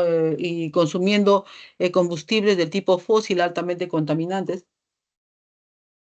La energía dada por fusión se llama la energía limpia y es la que procede del sol, es controlable, no es incontrolable como la de la fisión nuclear, ¿no? Esta energía, como ustedes verán en el gráfico, ¿no? Se obtiene del choque de deuterio con el tritio, se va a obtener acá partículas del tipo alfa, como es el del helio, más energía, tal como 3.59 MeV. Entonces, por otro lado, también hay desprendimiento de neutrones, más energía de 14.06 MeV, que es la forma de identificar estas energías. Y que esta ecuación, masa por la velocidad de luz al cuadrado dada por Einstein, nos revela pues una gran cantidad en el Sol, que aproximadamente 17.58 MeV. Ahora, mejor dicho, esta reacción, ¿no?, del tritio con el deuterio crean esta gran cantidad, ¿no? ¿Y por qué? Porque se generan tanto neutrones como también se crean partículas alfa, ¿no? Acá tenemos en la parte inferior, tenemos cómo el deuterio con el tritio se une para formar el núcleo del helio, ¿no? O la partícula, emite partículas alfa, ¿no? Más tenemos aquí la partícula del tipo neutrón, ¿no? De 1,0. Y esto va a estar con una energía, ¿no?, involucrada de 1.7 por 10 a 19 kilojoule por mol. Miren esta cantidad en comparación, ¿no? Es la cantidad de energía que se obtiene a través de la fusión nuclear con respecto a lo que nosotros obtenemos en una reacción del tipo de combustión, ¿no? De combustión que es como esta, ¿no? De 803 kilojoule por mol. Es lo que se realiza en una combustión no completa, pero en una reacción del tipo nuclear, ¿no? El tipo nuclear, la, mm, la cantidad de energía liberada pues es recontra muchísimo más grande, 1.7 por 10 a la 19 kilojoule por mol, ¿no? En una ecuación nuclear se va a cumplir lo siguiente. La sumatoria de los números atómicos reactantes es igual a la sumatoria de los números atómicos de los productos, y también que la sumatoria de los números de masa de los reactantes es igual a la sumatoria de la masa de los productos. Ejemplo, vamos a balancear lo siguiente. Nos piden balancear la siguiente ecuación y determinar el valor de A. Entonces, lo que pasa es que tenemos acá el curio, ¿no? Al isótopo del curio 2,4696, que está reaccionando con el carbón 12,6, para darnos el novelio 2,54,108 más un A 10N. Nos pide determinar qué cantidad de neutrones, ¿no?, están interviniendo. Entonces, para eso sabemos que los números de masa son iguales, ¿no?, de los reactivos a los productos. Entonces, nos basamos en esa igualdad y decimos 246 del curio más 12 del carbón va a ser igual al 254 del novelio más A por 1, A por 1. Entonces tenemos aquí que despejando esta ecuación, el A va a ser igual a 4. Entonces tenemos aquí a 4 neutrones. Vamos a entrar ahora a lo que son la otra parte que tenemos que ver en esta semana, que se trata sobre estequiometría 3. En esta parte de estequiometría 3, ya dejando a un lado los tipos de reacciones, tanto nucleares como reacciones químicas, pasamos a las relaciones que podemos obtener dentro de una ecuación química. En esta ecuación química, pues nosotros podemos tener varias relaciones estequiométricas. Estas relaciones son denominadas pues la ley de las proporciones fijas y definidas, dada por Proust en el año 1704 a 1826. Vamos a ver lo siguiente. En un ejemplo, tenemos la reacción del nitrógeno más el hidrógeno gaseoso ambos, y nos va a dar amoníaco gaseoso. Una vez que la hemos balanceado, observen bien ahí, está balanceada, ¿no? Está balanceado, acá tenemos sus coeficientes y todo de la ecuación, podemos sacar las siguientes conclusiones. Por ejemplo, si partimos de los moles, decimos que un mol de nitrógeno va a reaccionar con 3 mol de hidrógeno para dar 2 mol de amoníaco. En cuanto a la masa, sabemos que 14 es su masa atómica del nitrógeno, entonces tenemos nosotros 2 por 14 son 28 gramos de nitrógeno, reaccionan con 3 por 2 son 6, hidrógeno igual a 1, 6 gramos de hidrógeno para producir 34 gramos de amoníaco. El volumen a condiciones normales, ¿no? De un mol es 22,4 litros, pero como acá hay 3 es 67,2 litros, y acá cuando es 2, ¿no? En el caso del amoníaco es 44,8 litros. Para el ejemplo 1, vamos a variar este 1, 3, 2 por 3, 9, 6, ¿no? Lo podemos hacer porque lo hemos triplicado, lo que hemos hecho es triplicar, ¿no? Hemos triplicado todas las cantidades geométricas que aparecen en 1, ¿no? Para darnos esta. Por lo tanto, sigue siendo el comportamiento del tipo geométrico, solamente triplicado. En el ejemplo 2 también tenemos que estos 28,6 28 gramos, diré, lo hemos duplicado, ¿no? Hemos de 28 gramos, ahora son 56 gramos. Si lo hemos duplicado, también tenemos que duplicar a los otros. 2 por 6 sería 12 gramos y por 2 por 34 sería 68 gramos. Ahora tenemos el ejemplo 3. Como hablamos de volúmenes, hemos tomado 10 veces el volumen que había inicialmente del hidrógeno, que sería 224 litros, con 10 veces el volumen del hidrógeno, que sería 672 litros. Y por último vamos a tener un volumen de amoníaco igual a, aquí lo que estamos haciendo es multiplicar, como le digo, por 10 estos litros, ¿no? Tendríamos 448 litros. ¿Listo? Entonces esto quiere decir que si trabajamos así, estamos trabajando en forma estequiométrica. También tenemos que el reactivo limitante, ¿no? Aquí podemos hablar de estas cosas muy importantes, que una reacción química vamos a tener el reactivo, estamos hablando de reactivos, el reactivo limitante y el reactivo en exceso. El reactivo limitante viene a ser el que se encuentra en menor proporción, estequiométrica, ¿no? Y es el que también se va a consumir por completo, ¿no? Y podemos decir que si se agota, entonces va a limitar la cantidad de producto que se va a obtener, ¿no? Luego, esto es muy importante, chicos, muy importante, recontra importante, ¿no? Todos los cálculos se hacen con el reactivo limitante, ¿ya? Esto es muy fundamental, ¿no? Muy fundamental.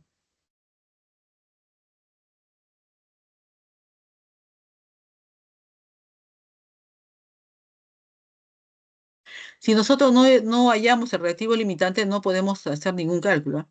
Tenemos aquí el reactivo en exceso.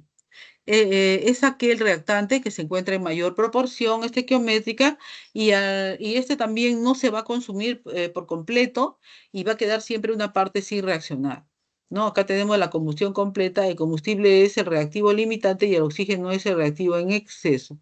¿Por qué? Porque nosotros cuando hablamos de oxígeno es porque le vamos a incorporar aire y en el aire hay cantidades de oxígeno. Tenemos aquí una representación gráfica mediante el cual tenemos acá hidrógeno y también tenemos una molécula de nitrógeno y acá varias moléculas de hidrógeno que se van a chocar entre ellas y todo lo demás para obtener el NH3 o amoníaco en esta forma y el hidrógeno molecular en esta otra forma. dándonos por resultado, ¿no? Es lo siguiente, el reactivo limitante es el nitrógeno molecular. Como ustedes ven acá, si se acaba el nitrógeno, ya no se va a poder crear más NH3. ¿Por qué? Porque hay muy poco de él, ¿no? Hay uno nada más. Y sí tenemos hidrógenos, más hidrógenos que nitrógeno. Por lo tanto, su forma de actuar es su forma estequiométrica de poder intervenir en esta ecuación es una molécula de nitrógeno más tres moléculas de hidrógeno nos van a dar dos moléculas de amoníaco.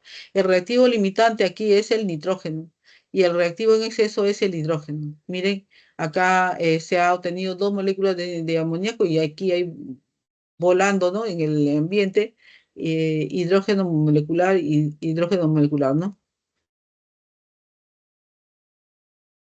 La pureza de reactivo.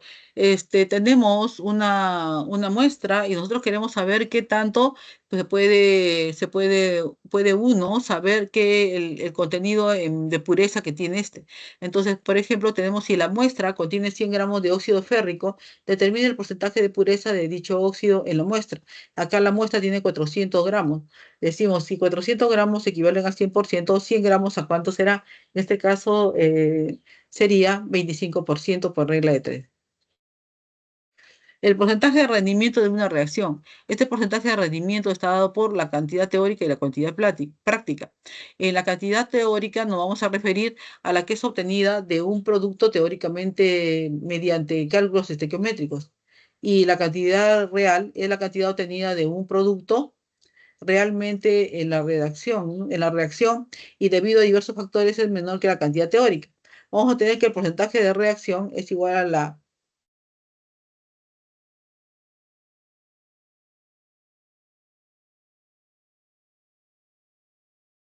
Tenemos aquí que otra parte es la cantidad teórica, que es la cantidad obtenida de un producto teóricamente mediante cálculos estequiométricos, y tenemos la cantidad real, que es la cantidad que se obtiene de un producto realmente en la reacción, y debido a diversos factores es menor que la cantidad teórica. Tenemos aquí que este porcentaje de rendimiento es el cociente de la cantidad real obtenida en la reacción versus la cantidad teórica de acuerdo a la estequiometría, y eso se multiplica por 100. Pasamos a los problemas de clase, entonces vamos a ver lo siguiente, ¿no? Para el primer problema vamos a tener lo siguiente. Un momento, por favor.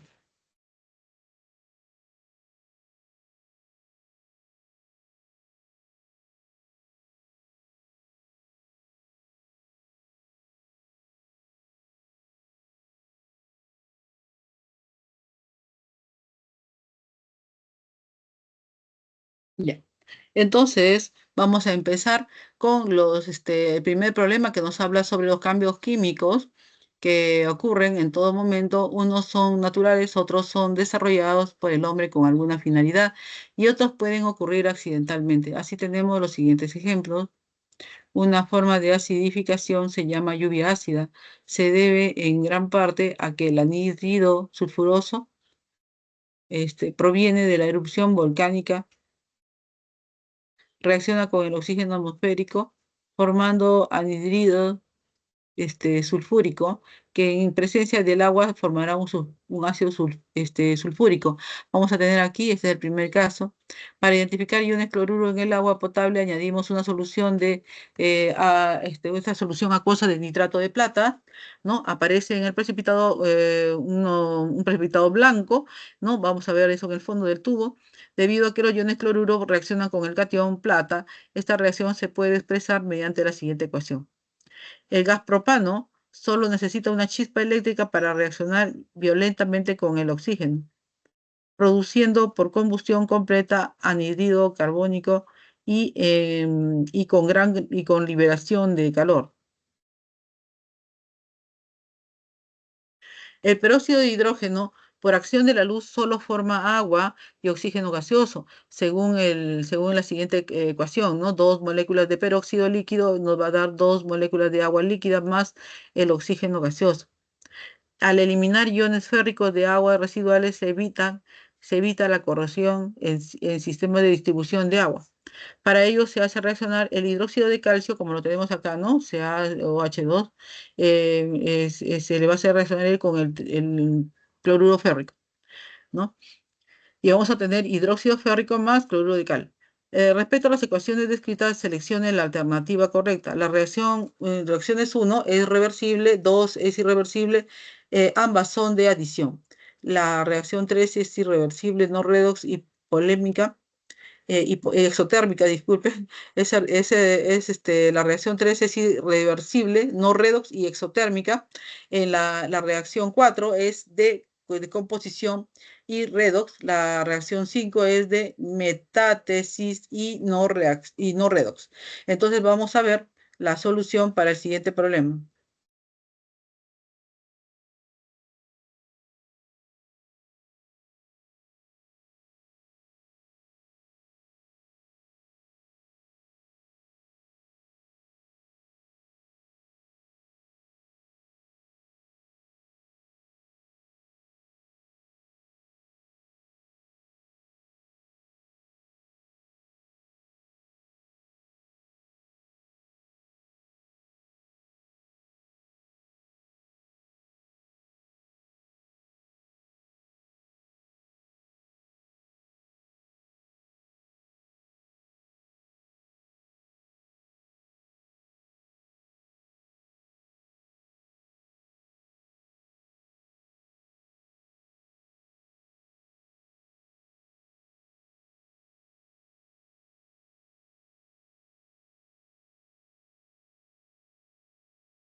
Vamos a solucionar el problema, disculpen.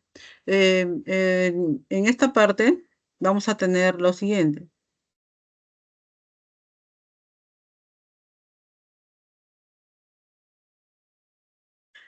La reacción, nos dice, la reacción uno es reversible y la 2 es irreversible. Ambas son de adición.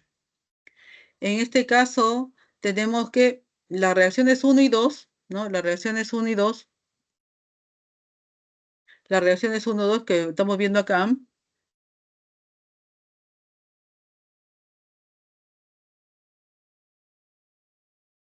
estas reacciones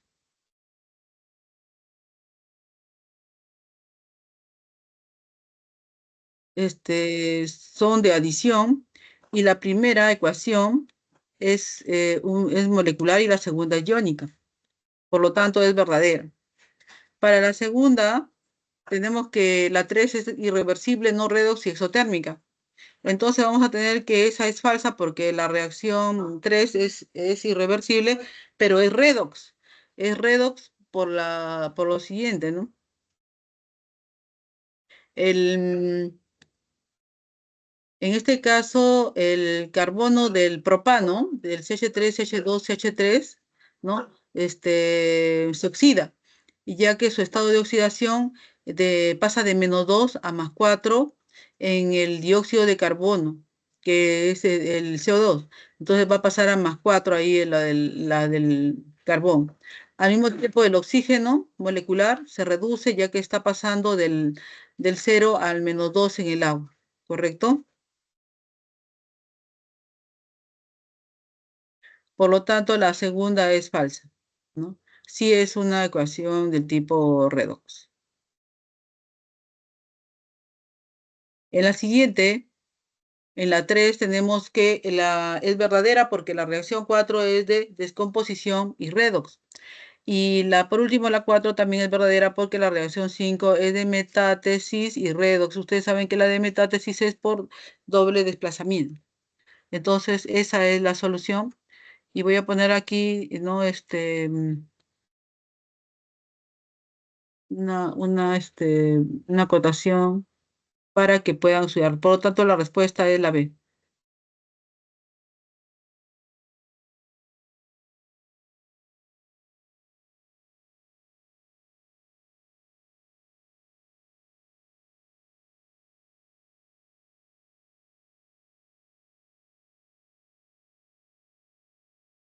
Ya.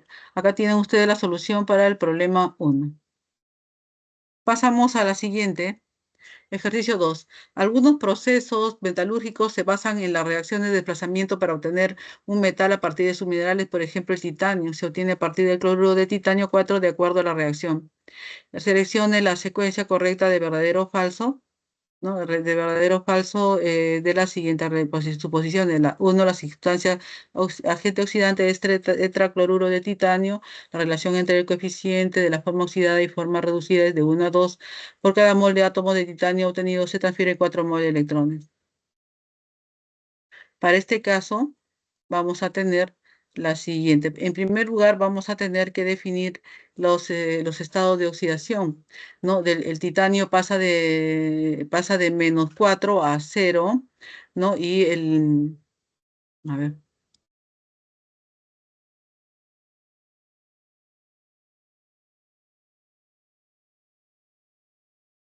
vamos a tener aquí,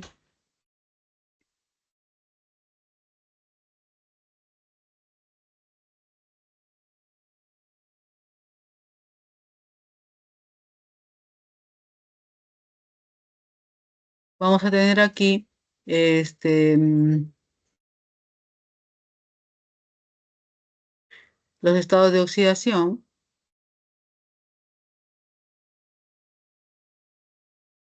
Se han corrido un poquito, ¿no? Aquí es del magnesio 0,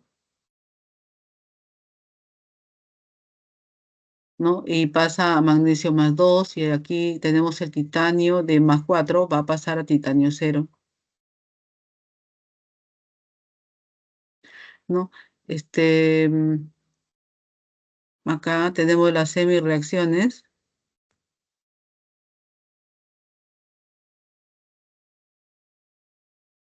Y también igual forma tenemos acá se han corrido un poquito, pero es este cero es del magnesio y este más 2 es del otro magnesio, ¿correcto? Y vamos a tener que multiplicarlo como 2 hicimos con 2 y con los 4 electrones no ganados y perdidos, y vamos a, según el tipo de oxidación o reducción, y vamos a tener los agentes oxidante, reductor, la forma reducida y la forma oxidada. Por lo tanto, se cumple que para la primera es verdadero, para la segunda es falso y para la tercera es verdadero. Lo explicamos ya esto en un ejemplo anterior cuando estábamos explicando en la parte teórica. Acá tienen ustedes para que puedan estudiar. Copien, por favor. Paso a la siguiente. Ejercicio 3. Habla aquí sobre los cambios químicos que ocurren en la ausencia de oxígeno. Vamos a tener acá un problema en el cual se ve un proceso de fermentación, ¿no? Donde los productos finales son el etanol y el anhídrido carbónico y nos dan la reacción. Para este caso nos describen el ciclo, cómo se da para la fermentación de este etanol y nos preguntan al respecto de la transformación de la glucosa, seleccione seleccione las siguientes proposiciones de verdad o falsedad, ¿no? Para el primero tenemos una mol de glucosa forma 2 mol de piruvato por reacción de oxidación. Efectivamente se van a formar, vemos el gráfico, una mol de glucosa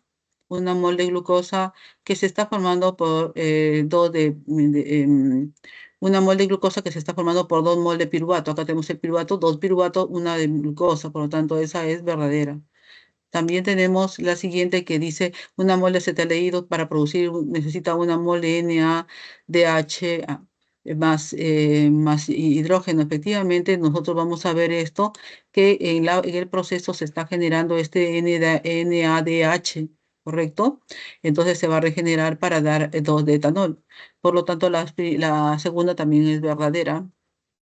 Y por último tenemos la última, que es la 3 en la cual nos dice una mol de NAD más puede producir, forma una mol de NADH más. Eso es lo que estamos viendo en esta forma, ¿no?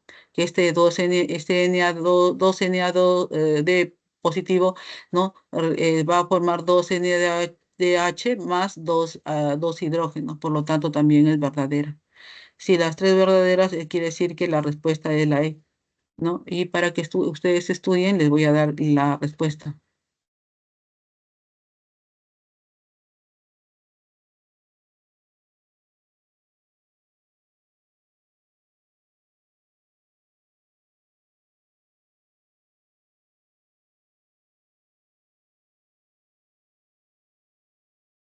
¿Listo? Listo. ¿Pueden copiar? ¿No? Copien. Paso a la siguiente. Ejercicio 4. Después de balancear las siguientes semireacciones, seleccione la oxidación donde se pierde 2 mol de electrones por cada mol de reactante. Además, se requiera 2 mol de agua. Para este problema, tenemos acá cada una de ellas que lo debemos de llevar a su ecuación respectiva y vamos a ponerlo rápidamente. En este caso vamos a ver quién se oxida, quién se reduce mediante sus estados de oxidación.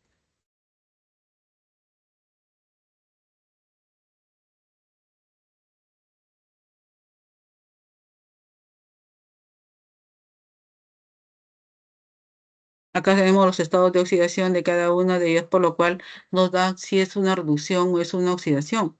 Pero acá ha habido un desfase de estos, ¿no? Y se ha copiado en el...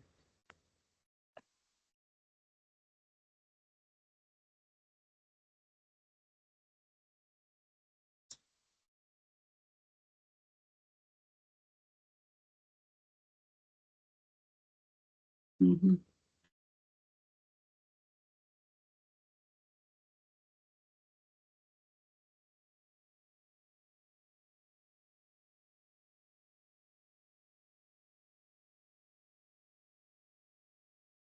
ujú. Aquí este corresponde acá abajo, ¿no? Allí.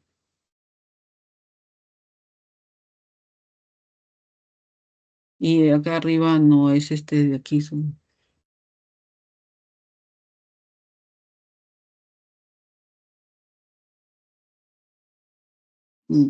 Pueden copiar, por favor. Vamos al siguiente.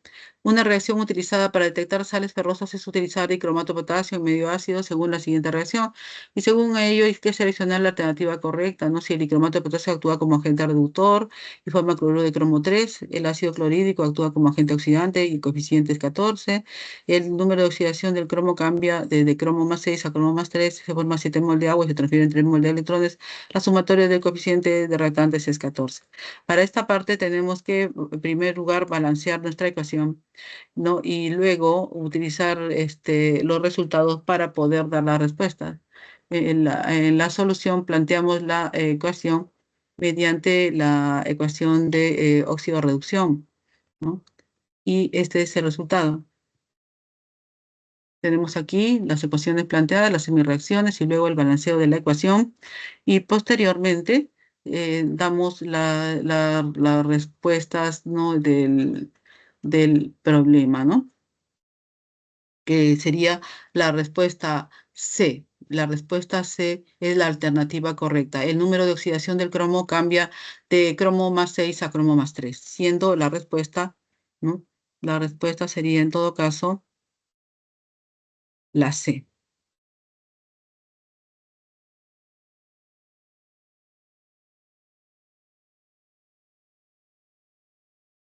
Listo.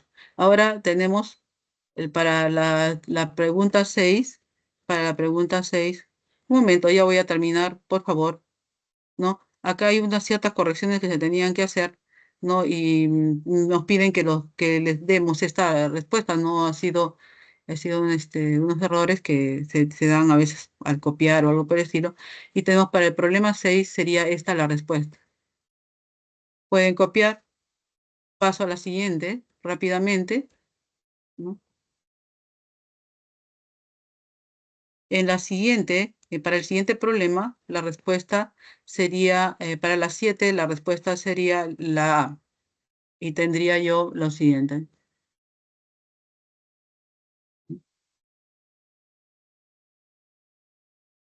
Esta sería la respuesta. Copien, por favor. La respuesta sería la A, también simplemente es por comparación, ¿no? Ya es geométrica que ya hemos visto anteriormente. Y en la 8 también tenemos acerca del reactivo limitante, el reactivo en exceso y porcentaje de rendimiento, ¿no? De cada uno para el cual el procedimiento es el siguiente. Y con eso completaríamos los problemas del día de hoy.